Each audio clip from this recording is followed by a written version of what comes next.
कारण शरद पवार हा अलिबाबा आहे आणि आता ते सगळं गडी गमावली ते नाही, ते 40 वार आहेत, मी पुढे आहे, मी मागा म्हणत आहे. अरे पवार साहेबांनी मराठ्यांना आरक्षण दिलं का?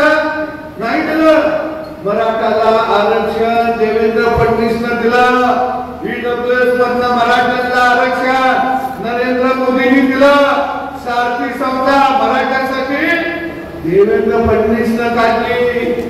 पवारांच्या लक्षात आलं ते जानी मावशीत आहे, एकच गोळी देते, सगळं रोग बरं करते आणि म्हणून सकाळ संध्याकाळ उठले की सगळे देवेंद्र फडणवीसवर बोलायला लागले.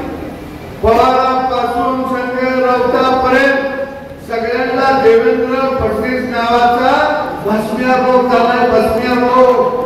त्यांना दुसरं काय दिसत नाही. तुम्ही म्हणणार सदाभाऊ पोलीस पाटलाचं आपलं कसं काय वाजवायला लागतं?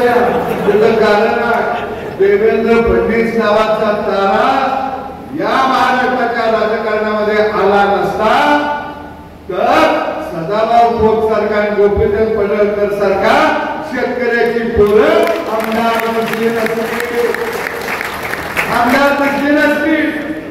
आमच्या जयंत पाटलांना जसं बी डोळं लागलं तर साखर कारखाना घेऊन ठेवलाय. वर्गाचा अभिषेक करता येईल का बघायला, पण त्याच्या लक्षात आलं जगमधली माणसं वनव्यासारखी आहेत,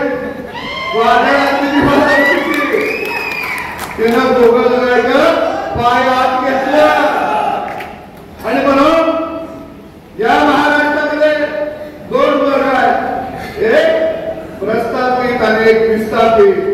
देखभाल गोरे साहेब असतील, मी असेल, पडळकर असेल, आम्ही विस्थापितांच्या बाजूचे नेते आहोत.